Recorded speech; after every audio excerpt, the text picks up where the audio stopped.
Kita telah dituntun oleh Allah untuk tidak menjadi hamba yang pasif, yang hanya mengandalkan pertolongannya daripada hiroh untuk mengabdi menyembah kepada Allah. Padahal ketika hiroh mengabdi menyembah kepada Allah itu dengan penuh dengan kesungguhan, maka pertolongan Allah pastilah muncul. Baiklah, isi kandungan ayat yang ke-6. Langsung disambung. Baik. Ya. Ya. Saya akan membacakan ayat yang ke-6 dan bersambung dengan ayat yang ke-7. Bismillahirrahmanirrahim. Ihdinas siratal mustaqim, siratal ladzina an'amta 'alaihim ghairil maghdubi 'alaihim waladdallin. Tunjukkanlah kami jalan yang lurus, yaitu jalan orang-orang yang telah Engkau beri nikmat atas mereka, bukan jalan orang-orang yang Engkau murkai, dan juga bukan pula jalan orang-orang yang tersesat. Nah, dari makna tersebut masih ada kaitan memang untuk ayat yang ke-6 yang merupakan jawabannya ada di ayat yang ke-7 ya. Firo, monggo. Bismillahirrahmanirrahim. Ayat ke-5 masih berhubungan dengan ayat ke-6. Jadi ibarat kata kalau kita belajar tentang Undang-Undang Dasar, itu ayat ke-5 merupakan preambul atau pembukaan untuk ayat ke-6.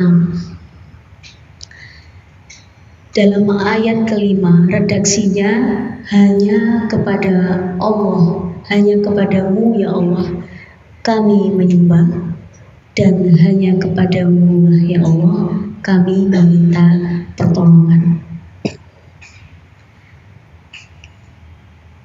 Satu redaksi ayat ke-5 ini merupakan prasyarat sebelum menuju ayat ke-6, yaitu ihdinas siratal mustaqim.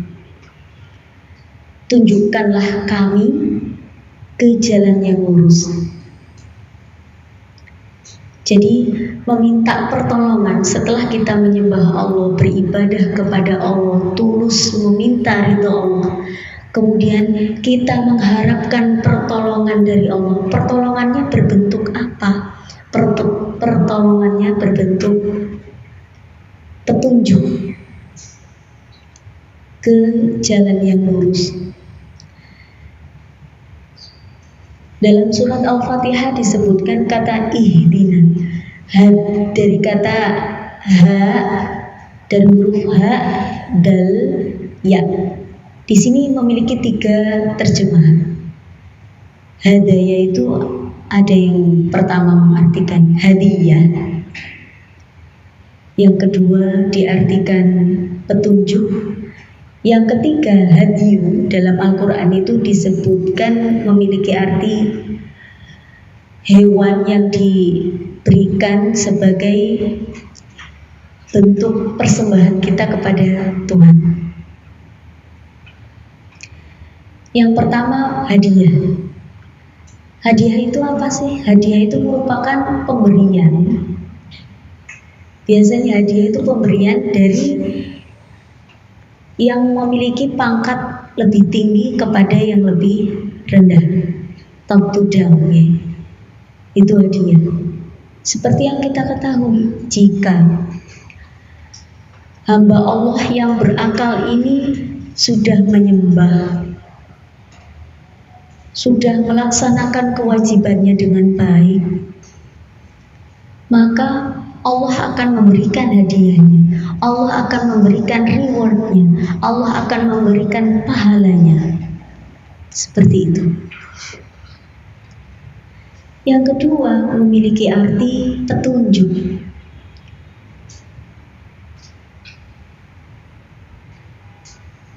Dalam bahasa Arab, tongkat itu kadang diartikan juga hadi, petunjuk. Kenapa begitu? Karena tongkat selalu berada satu langkah di depan dari kaki, digunakan sebagai petunjuk jalan. Sebetulnya petunjuk Allah itu sudah diberikan kepada hambanya dengan berbagai macam. Ada 3 macam petunjuk. Yang pertama, dari sejak kita lahir, sejak bayi, manusia itu sudah diberi petunjuk, sudah diberikan hudan. Bentuknya apa? Buktinya diberikan kekuatan agar bisa menangis. Supaya apa? Supaya mamanya, keluarganya tahu kalau dia sedang membutuhkan susu, membutuhkan untuk dipeluk, butuh digendong dan sebagainya. Itu petunjuk. Dari sejak lahir saja Allah sudah memberikan petunjuk kepada hambanya. Yang kedua,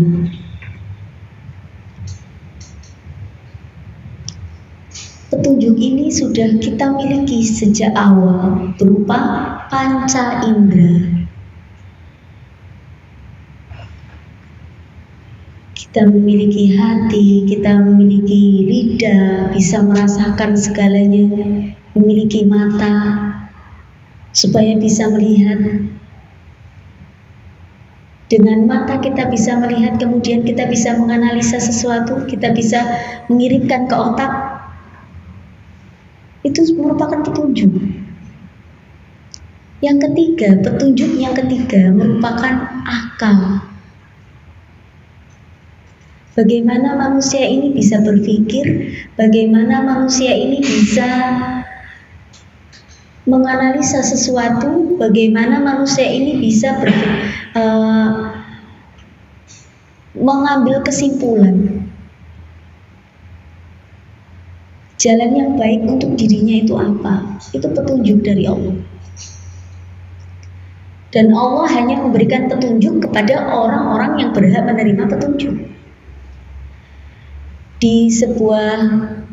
Di dalam Al-Quran disebutkan, jadi asbabun nuzulnya ayat tersebut turun itu waktu itu Nabi Muhammad sedih. Kenapa? Karena pamannya, orang yang paling dekat dengannya, yang mengasuh beliau, saat itu belum mendapatkan hidayah dari Allah.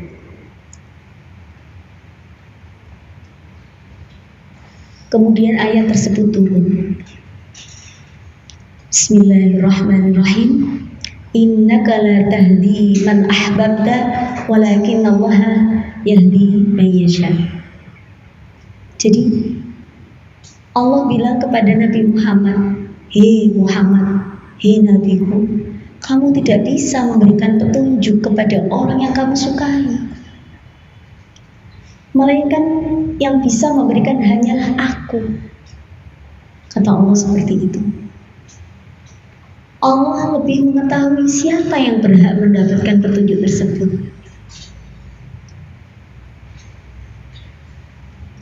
Seperti halnya ada sebuah cerita di Instagram, ramai di Instagram. Seorang luar Indonesia, orang luar ini anti-Islam awalnya.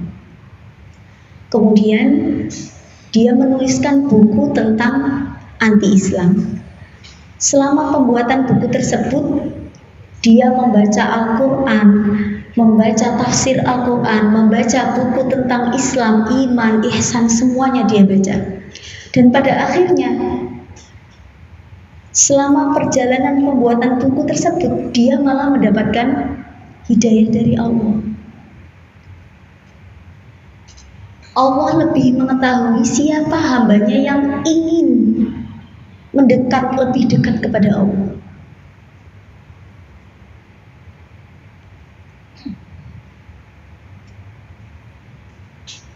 Di dalam pelajaran Al-Quran hadis, di madrasah kita disebutkan bahwa hidayah itu perlu dijemput, bukan ditunggu. Memang betul begitu. Kenapa? Kalau misalkan ditunggu, berarti kita tidak mengharap, tidak benar-benar mengharap. Tapi kalau kita jemput dengan cara lebih mendekatkan diri kepada Allah, mencari keridhaan Allah, kita ikhlas beribadah hanya untuk Allah, insya Allah hidayah akan turun.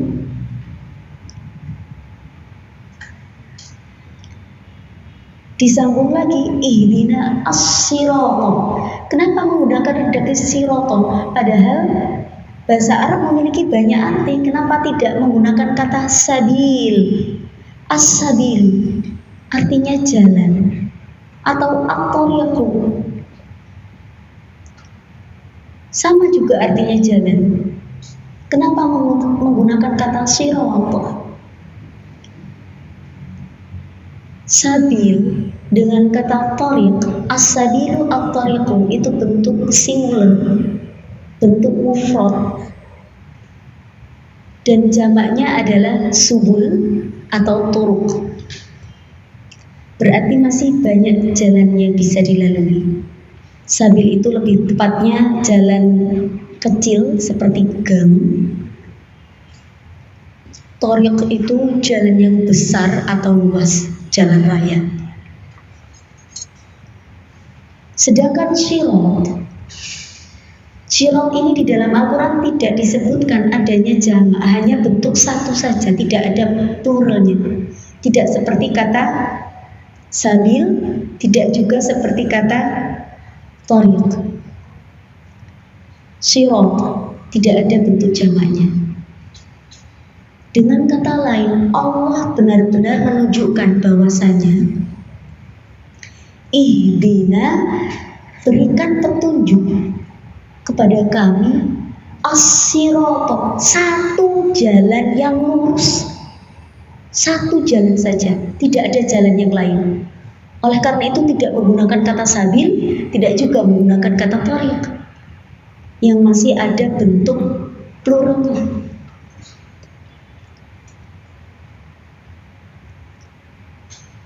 Ditekankan lagi di belakangnya al-mustaqim, yang lurus. Padahal kata sirat itu kalau lebih tepatnya mungkin kalau di kita itu seperti jalan tol. Jalan tol itu kan lurus saja, jalannya luas lebar, tidak pernah antri, tidak seperti jalan yang ada di jalan raya umumnya. Jadi ihdina as-sirata al-mustaqimah, tunjukkanlah kepada kami satu jalan yang lurus, yaitu jalan menuju Allah. Selanjutnya, siratal ladzina an'amta 'alaihim. Jalan yang seperti apa jalan lurus itu? As-sirata, sirata jalan, alladzina bagi orang-orang, an'amta yang diberikan kenikmatan, 'alaihim bagi mereka. Siratal ladzina an'amta 'alaihim. Jadi dalam ayat ke-7 ini orang-orang yang mendapatkan petunjuk adalah dibagi menjadi 3. Yang pertama an'amta 'alaihim. Yang kedua, ghairil maghdubi 'alaihim, orang-orang yang tidak dimurkai Allah. Yang ketiga, waladhdallin, dan bukan juga orang-orang yang menuju jalan kesesatan. Saya ulangi lagi. Jadi, petunjuk ini diberikan kepada siapa? Kepada yang pertama, orang-orang yang diberikan nikmat oleh Allah. Yang kedua, orang-orang yang tidak dimurkai oleh Allah.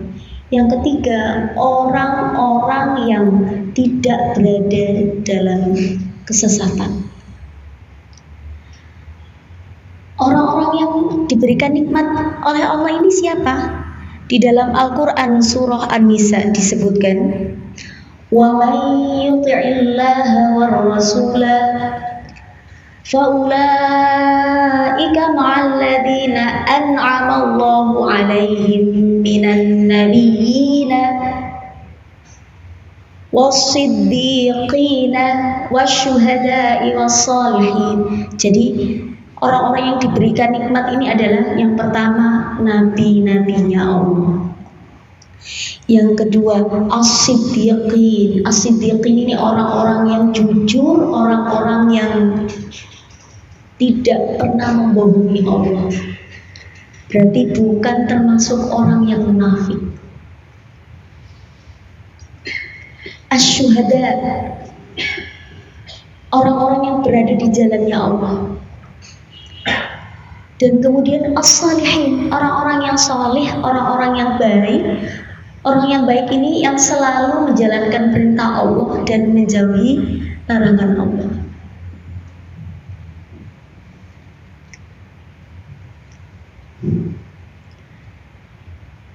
Saya hanya bisa berharap, berdoa semoga saya dan panjenengan semuanya yang ada di sini dan juga peserta didik yang ada di rumah, semoga termasuk golongan orang-orang yang diberikan nikmat oleh Allah. Amin.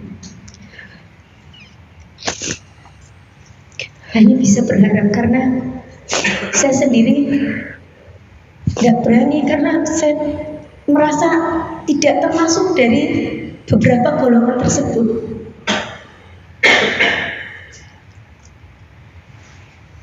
Seperti yang telah dipaparkan Mr. Hari tadi, kalau misalkan sudah dekat dengan Allah itu, hati ini bisa bersih.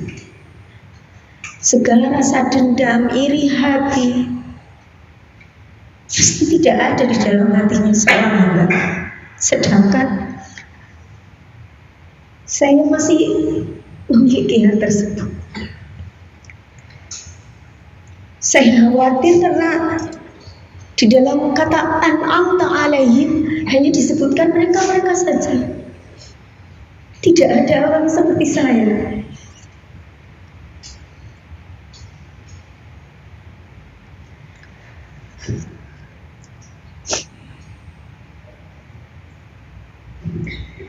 Maka dari itu hanya harapan dan doa semoga saya dan panjenengan semuanya yang ada di sini khususnya dan peserta didik semuanya semoga masuk dalam kategori an'amta alaihim, yang diberikan petunjuk oleh Allah, yang akan diridhoi Allah, yang akan masuk surganya Allah, yang akan bertemu dengan Allah di akhirat nanti insyaallah. Amin. Mungkin karena hamil ini jadi hormonnya itu gampang mewah. Mohon maaf.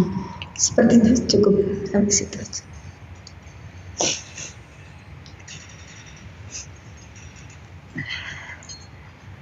Masya Allah, merinding saya. Masih dari segi arti, saya sudah merinding ini, Mister.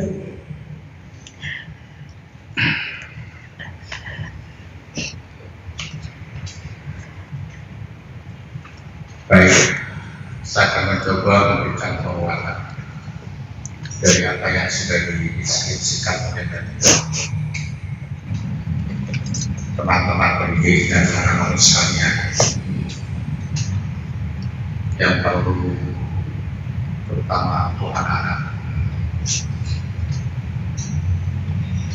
wabil khusus juga pada teman-teman pendidik yang sudah melewati hidup di dunia ini puluhan tahun. Mungkin kontrak kehidupan kita hanya tersisa beberapa tahun. Kita nggak tahu. Tapi yang jelas, sebelum saya memberikan sedikit wawasan, yang perlu diingat di set ayat yang ke-6 dan set ayat yang ke-7. Ini kembali dari ada sebuah argumentasi dan alasan mengapa kalau saya memimpin doa itu hanya membaca surat Al-Fatihah dan Al-Ikhlas 3 kali. yang lebih terkenal dengan sebutan jurus 1-3, 1 Fatihah, Al-Ikhlas 3 kali. Kenapa?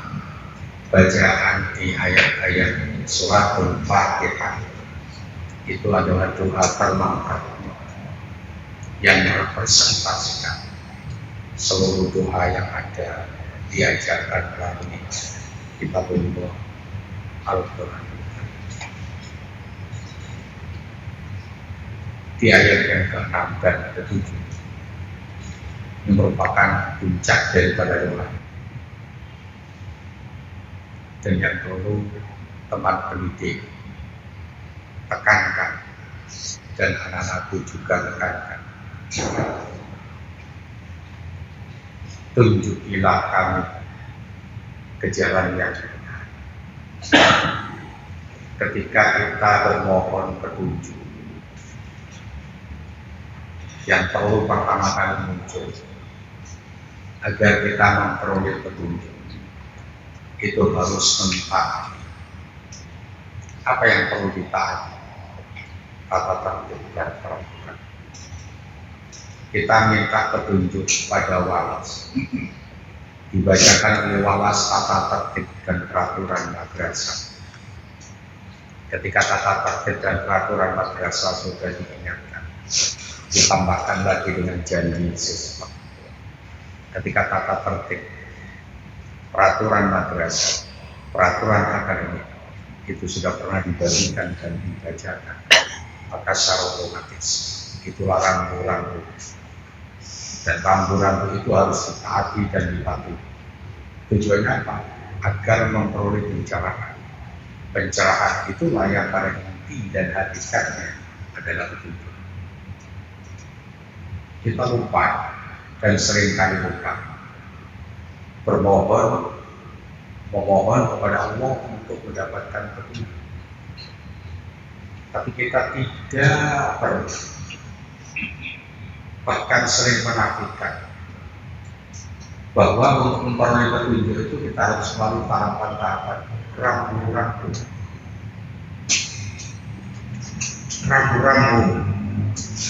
untuk memperoleh petunjuk Allah itu tidak lain adalah kalau dalam pelajaran kita fikih.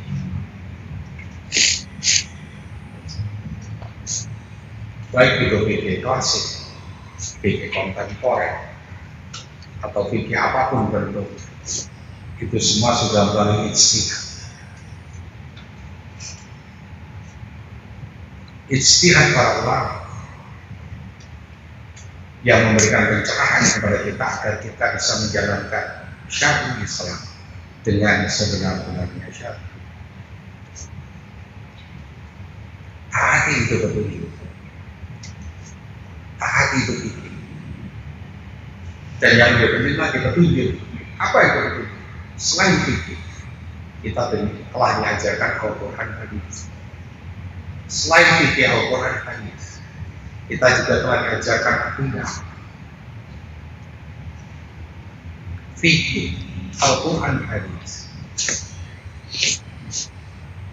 akidah itu pada dasarnya adalah petunjuk-petunjuk yang seharusnya dilakukan oleh manusia. Ketika kita mencoba untuk mentaati petunjuk dan rambu-rambu itu dengan konsisten dalam bahasa Islam yang istiqomah, maka secara otomatis hidayah Allah akan muncul. Berikanlah petunjuk, kita bermohon petunjuk kepada Allah, tapi kita tidak pernah menjalankan rambu-rambu. Bagaimana taharah kita sebelum kita menghadap kepada Allah yang Maha Suci? Bagaimana kesempurnaan kita ketika kita harus mensucikan diri dari najis?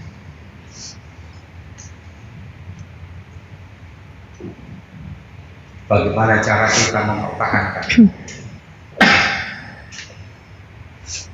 tempat sujud kita dari najis? Bagaimana usaha kita sekuat-kuat ketika kita bermohon kepada Allah untuk mendapatkan petunjuk dengan menerapkan hakikat di dalam diri. Apa itu? Kalau Allah itu Maha Suci, konteks kembali kita, nafsul mutmainnah yang dipanggil oleh Allah, maka di dalam diri kita hakikat harus juga kita sucikan. Mengapa? Karena irji ila rabbika radiyatan mardiyah. Yang dipanggil oleh Allah itu adalah jiwa-jiwa yang tenang. Dalam pemanggilan jiwa-jiwa yang tenang itu bukan ketika kita harus menghadap kepada Allah. Dalam prosesi kehidupan kita sehari-hari, jiwa-jiwa tenang itu harus muncul di dalam diri setiap hamba. Jangan berharap kita akan mendapatkan petunjuk apabila di dalam diri sampai tidak tenang. Orang yang punya emosional tinggi dihadapkan ke siapa, dihadapkan kepada siapapun yang memiliki keahlian untuk memberikan pencerahan. Ketika emosinya tinggi, ketika dia marah-marah terus, maka apapun yang diucapkan, apapun yang dilakukan oleh orang yang memberikan pencerahan itu hanya masuk telinga kanan, keluar telinga kiri. Artinya yang bisa kita petik dan bisa kita lakukan, kita memohon kepada Allah, berikan petunjuk kepada kami di jalan yang benar. Beri petunjuk, maka secara otomatis Allah Maha Suci. Sucikan diri, sucikan tempat, sucikan jasmani kita dari najis.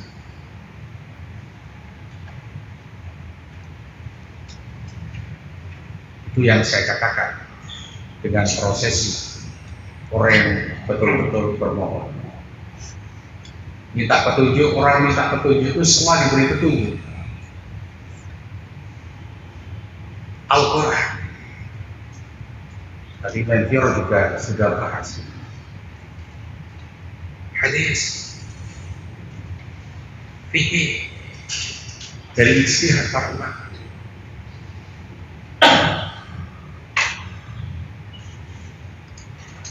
Maka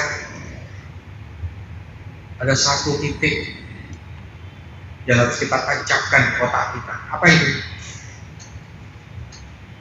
Segala macam petunjuk itu akan kita peroleh, akan kita dapatkan kalau kita konsisten, taat dan patuh.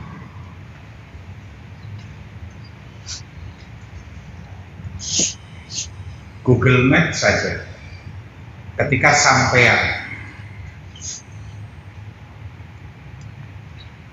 meminta petunjuk pada Google agar tidak sesat dalam menempuh sebuah perjalanan, sampai bisa koreksi. Ketika diarahkan masuk jalan ini, kok nampaknya tidak layak, maka apa yang diberikan petunjuk pada Google Map itu, kita mencoba untuk menghindar, mencari jalan alternatif yang lain. Dan kita ketika Al-Quran sudah memberikan petunjuk, hadis sudah memberikan petunjuk, ijtihad ulama sudah memberikan petunjuk. Ketika petunjuk-petunjuk itu yang seharusnya kita lakukan, dan ketika kita lakukan, kita dibelokkan oleh iblis laknatullah untuk nyimpang dari petunjuk itu, sampai tidak sadar-sadar untuk berbelok, berbalik arah, mencari alternatif jalan yang baik.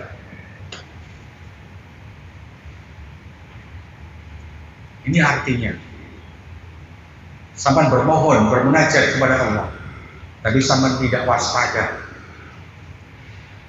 Kewaspadaan itu harus dimunculkan oleh seorang hamba. Mengapa orang waspada itu secara otomatis?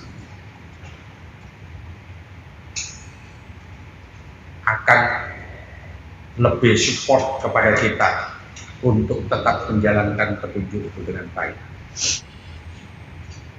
Dalam bahasa Jawa menyatakan, falsafah hidup orang Jawa, sing eling lan waspada. Sapa sing eling lan waspada, maka hidupnya akan tertata ketata. Orang yang selalu ingat dan orang yang selalu berwaspada, maka hidupnya akan tertata dengan baik. Jangan kalah kita dengan falsafah Jawa. Kita punya berbagai macam petunjuk, maka pergunakan, manfaatkan petunjuk itu dengan baik.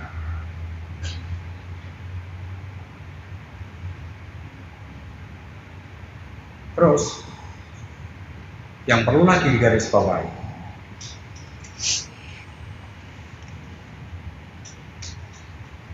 ada salah satu titik catatan penting di dalam ayat ke-6.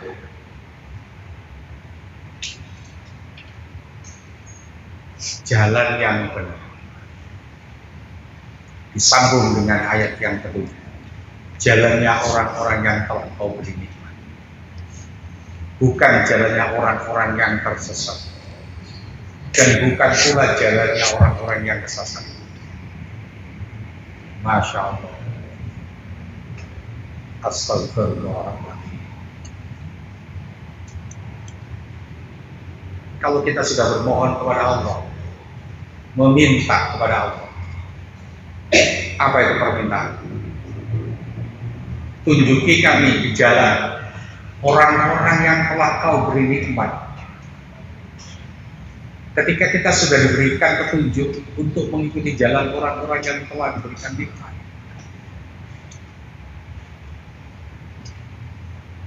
nikmat secara batin, itu adalah bagaimana cara mendekatkan diri kita kepada Allah. Dan yang saya perlu ingatkan kembali tombol hati, ada 5. Apa ya? Salah satunya adalah kumpuli wong sing saleh. Kalau kita dekat dengan orang penjual parfum, apalagi yang sering kali tester bau-bauan parfum, maka tubuh kita akan berbau harum. Kalau sampean sering kali berkomunikasi dan berinteraksi dengan orang-orang penjual ikan laut maupun ikan air tawar, ketika ikan laut dan ikan air tawar itu dibersihkan di situ, sama dekat di situ, orang itu akan berbau amis, maka kita juga akan berbau amis. Orang yang diberikan Allah kenikmatan yang hakiki, yang telah dijabarkan oleh Bu Firo tadi. Siapa itu para nabi dan rasul? Siapa itu? Sudah dipaparkan tadi. Maka gak usah jauh-jauh, gak usah sampai bermohon dan meminta. Orang yang telah diberikan kenikmatan oleh Allah, dengan kenikmatan apa? Kenikmatan yang hakiki, yang berupa kenikmatan batin, yang berupa kenikmatan rohani. Maka coba cari, dekati orang yang bisa merasakan kenikmatan-kenikmatan itu. Kumpuli, ajak komunikasi, ajak sharing. Gak usah berbagi cerita tentang pola kehidupan, apa yang seharusnya kita pakai lebaran nanti, dress code apa yang kita harus pakai. Makanya saya kadang-kadang amat sangat tidak sependapat dengan setiap kali kegiatan pakai dress code apa, seragam apa, ngalor seragam, rapat seragam, idul seragam, mulon seragam. Sing dipikir dress code-nya, bukan bagaimana cara kita menyeragamkan. Kalau ada di dalamnya situ ada ulama, coba seragamkan paling tidak. Kalau nggak bisa seragam, mendekati ulama itu. Perilaku kita coba kita dekati itu. Itu yang seharusnya kita munculkan.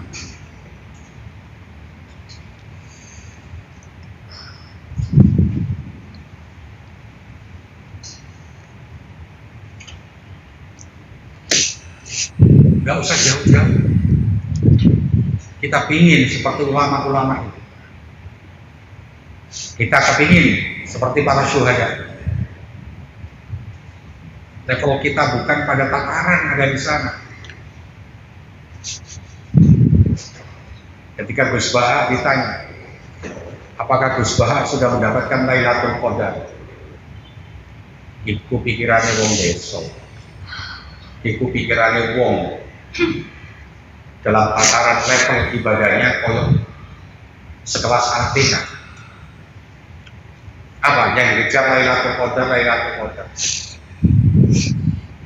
Kalau Lailatul Qadar sudah hidup biasa-biasa saja. Kalau Lailatul Qadar itu jatuhnya pada malam liburan. Itu baru ijtihad para ulama. Ketika awal Ramadan itu seharusnya Lailatul Qadar itu sudah muncul. Bagaimana tidak kita berjuang dari awal Ramadan?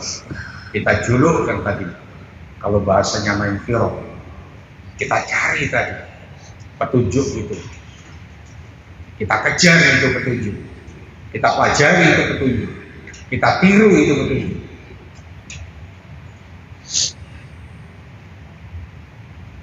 Masya Allah, di World Trade Center yang pada bulan September lalu, beberapa tahun yang lalu, telah dihancurkan oleh grupnya Osama bin Laden. Di sana sekarang berdiri sebuah masjid. Ketika di sana berdiri sebuah masjid, di mana negara itu adalah rata-rata mayoritas penduduknya non-Muslim. Penduduk Muslim yang ada di sana tambah subur. Dan ketika terjadi di bulan Ramadan, 10 hari terakhir Ramadan, seluruh laki-laki yang ada di sana yang Muslim iktikaf dengan disarli makanan. Ketika berbuka dan sahur, itu para istri mengirim makanan yang ada di sana.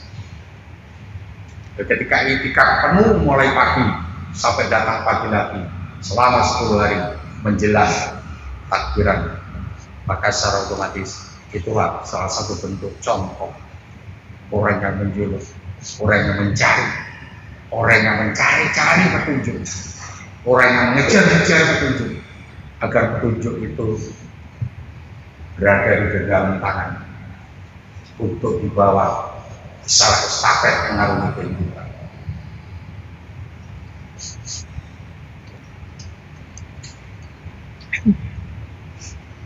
Orang-orang yang telah engkau beri, coba sama lihat orang-orang yang telah diberikan nikmat secara rohani, orang-orang yang telah diberikan nikmat dalam hal urusan dunia. Banyak pengusaha-pengusaha sukses yang ada di Indonesia yang lempeng di jalan Allah.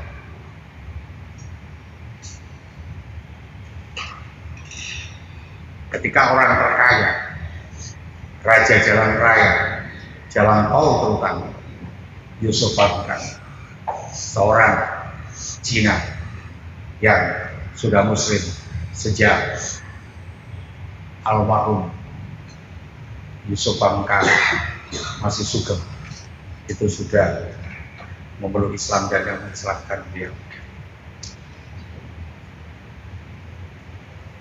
Orang yang sekaya itu ketika ditanya outfit, mulai dari baju, berapa baju yang dipakai? 40.000. Berapa celana yang dipakai? 80.000. Berapa jam tangan yang dipakai? 80.000. Duit tumbuh.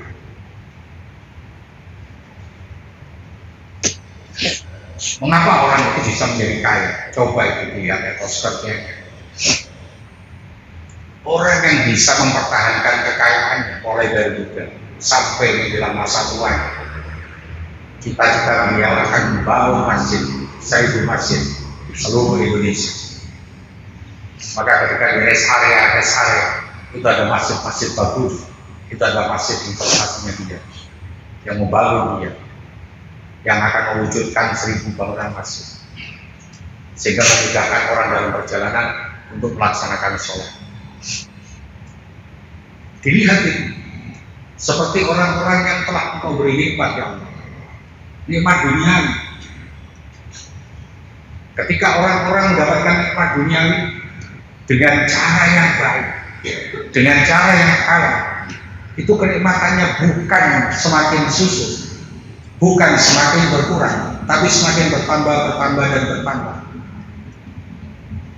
Mengapa itu tidak kita Mengapa itu tidak kita contoh?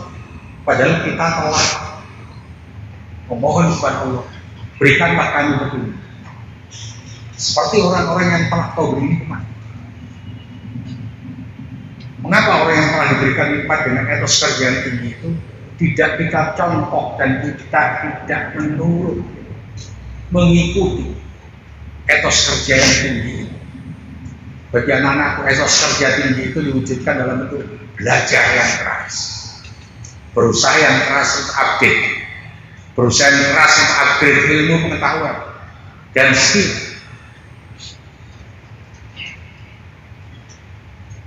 Tidak sedikit orang-orang Indonesia yang hidupnya karbitan, seperti halnya putra putri Presiden Soeharto, step by step kekayaannya karena didapatkan dari program kolusi nepotis, akibatnya banyak harta dan kekayaannya diambil oleh negara, disita oleh negara, step by step kekayaannya turun. Itu bisa menjadikan pelajaran bagi kita. Dia akan mendapatkan kenikmatan sesaat. Mengapa? Karena dia memperoleh kenikmatan itu tidak dengan hira, tidak dengan perjuangan, tidak struggle.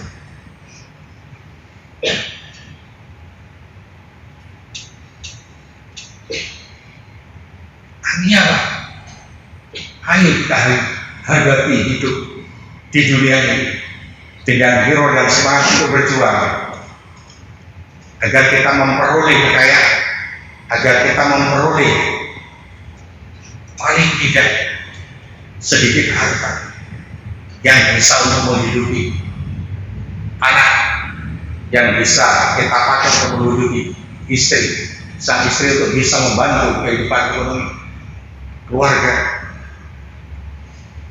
Dengan cara apa? Dengan cara belajar dan bekerja yang sungguh-sungguh.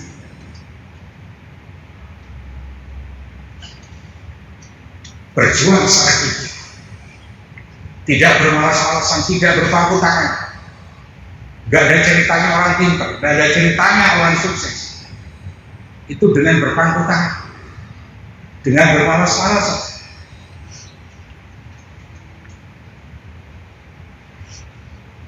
Prosesi bekerja keras, belajar keras, itulah yang pada intinya lalu kemukakan tadi adalah ragu-ragu untuk mencapai kesuksesan. Orang-orang yang telah diberikan nikmat oleh Allah,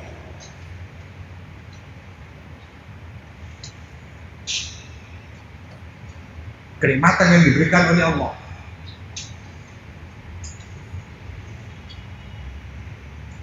itu akan langgeng, akan abadi, dan akan diset oleh Allah, diselamatkan oleh Allah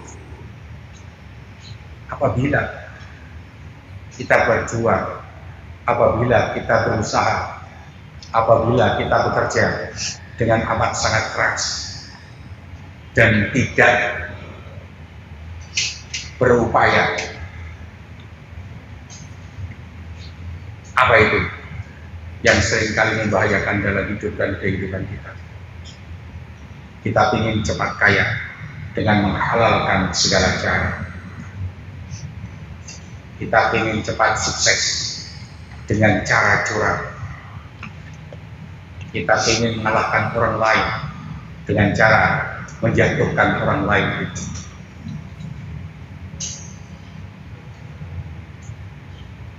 Apabila itu kita lakukan, maka itu kita memilih jalan-jalan sesat. Ketika jalan-jalan sesat itu sampai melakukan, maka hidup dan kehidupan kita akan terus selamanya tersesat. Seperti halnya ketika sampai berenang ada di dalam air laut. Ketika kita haus, kita minum air laut.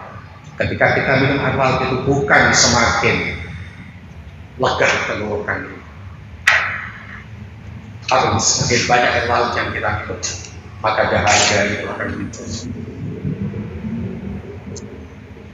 Ketika sifat-sifat iblis serta tumpah, sifat-sifat syaitan itu bisa mencoba untuk ikuti jalan orang-orang yang tersesat itu sangat ikuti, maka bukan petunjuk yang sampai dapatkan, tapi kesesatan itu yang semakin baik, semakin lumpuh.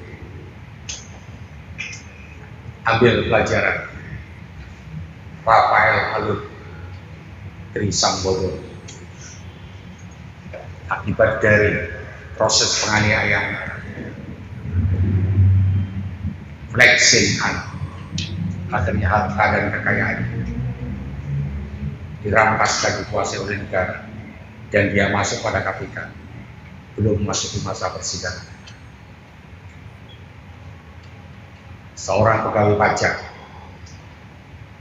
yang punya perumahan elit yang ada di pojok Sulawesi Selatan, Manado,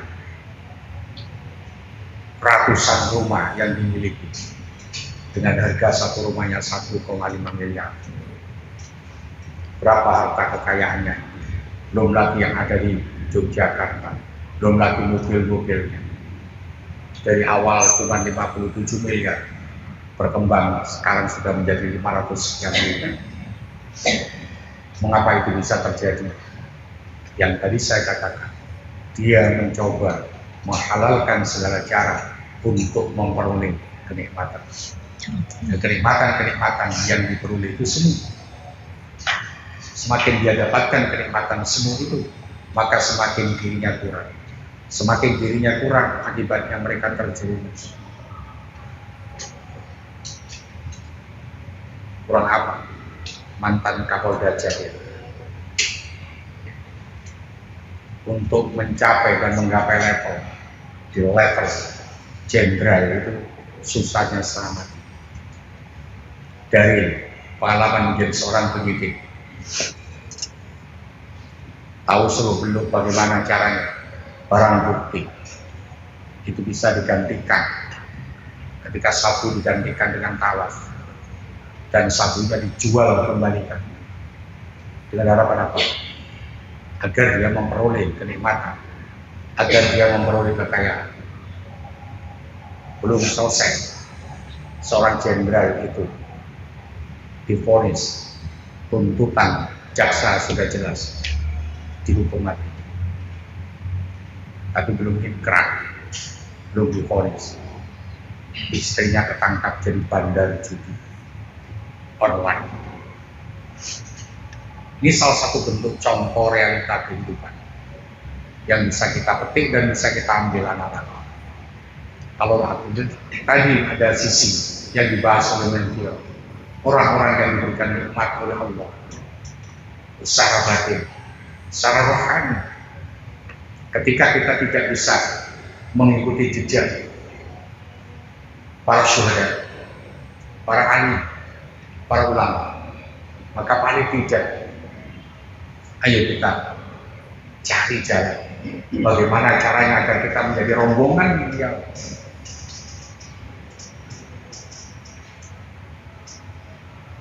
dan dalam kesempatan lain ketika saya ceritakan orang Surabaya minta doa Alkim Mai datangkan Mbak Khalil, karena Mbak Khalil saking sibuknya datang.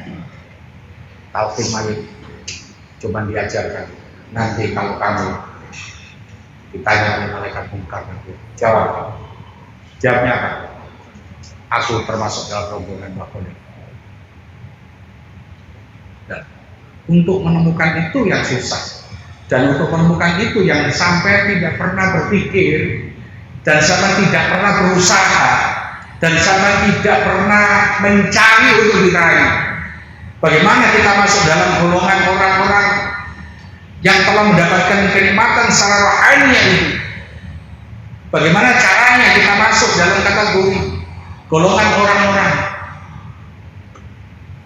yang telah mendapatkan kenikmatan secara rohani dan dijamin oleh Allah menjadi umatnya Rasulullah dengan cara mendekatkan diri kepada Rasulullah?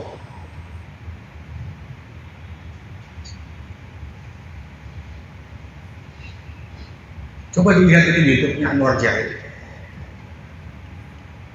Ketika pengajian secara langsung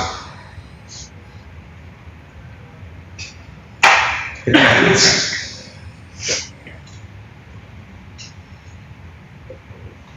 kata Anwar Jahid, saya nggak mungkin akan bisa ketemu dan bisa masuk dalam rombongan Rasulullah karena level saya jauh dari levelnya Rasulullah, jauh dari levelnya sahabat, jauh dari levelnya para alim, jauh dari levelnya para ulama.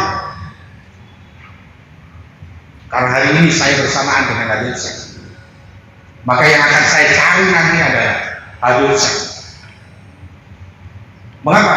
Karena Habib Syekh itu jelas waris dari Rasulullah, maka dia akan diselamatkan masuk dalam rombongan Rasulullah.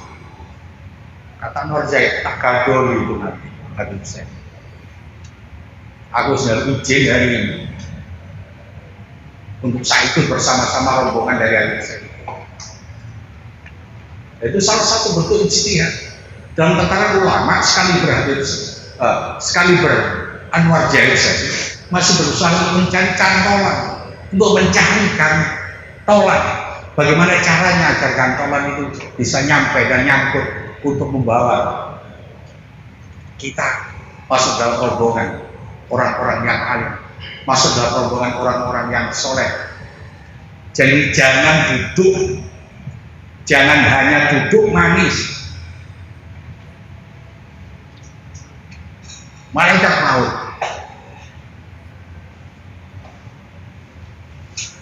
itu ketika orang yang mati suri, itu ketika didatangi oleh malaikat pencabut nyawa.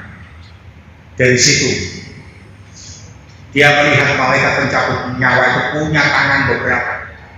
Dalam satu detiknya dia mampu cabut nyawa sampai 30 orang. Karena banyaknya tangan itu, dengan pola pergerakan malaikat itu sesuai dengan kecepatan cahaya.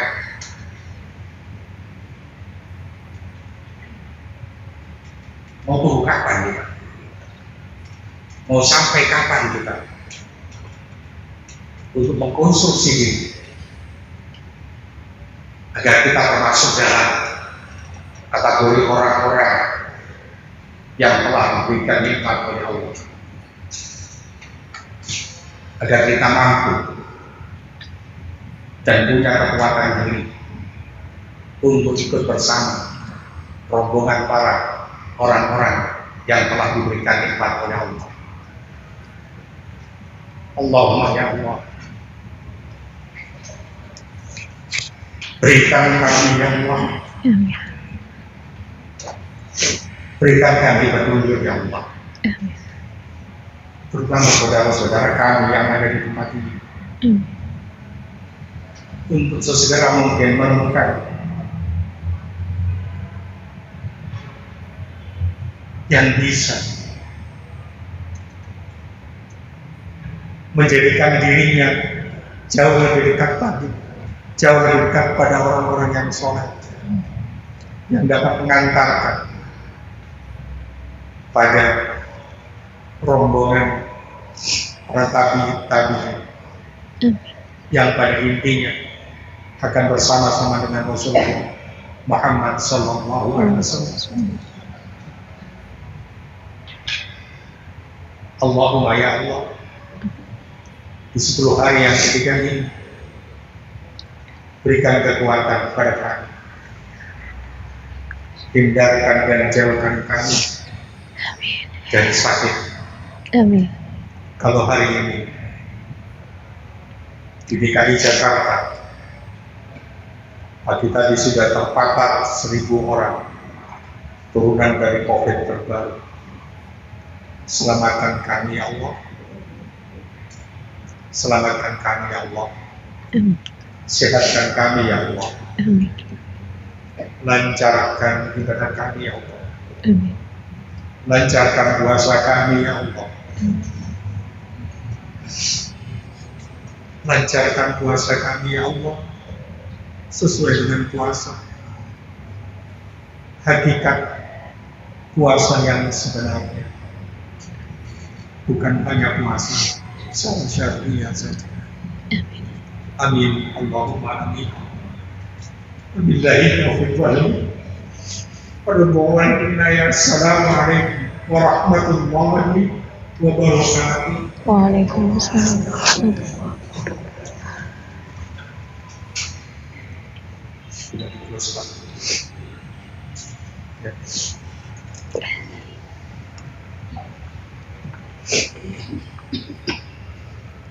Maha benar Allah atas segala firman-Nya. Kami ucapkan terima kasih kepada segenap pendidik baik dari MI, MTSB ataupun MAB, dan juga anak-anakku peserta didik MI, MTSB dan MAB yang telah mengikuti kami mulai dari ayat pertama hingga ayat yang ke-7. Semoga kajian isi kandungan dari surat Al-Fatihah ayat 1 sampai dengan ayat yang ke-7 menjadikan kita sebagai ilmu yang bermanfaat, sebagai bekal untuk kehidupan kita mencapai ridha Allah. Akhirnya kami bertiga mohon undur diri dengan ucapan Assalamualaikum warahmatullahi wabarakatuh.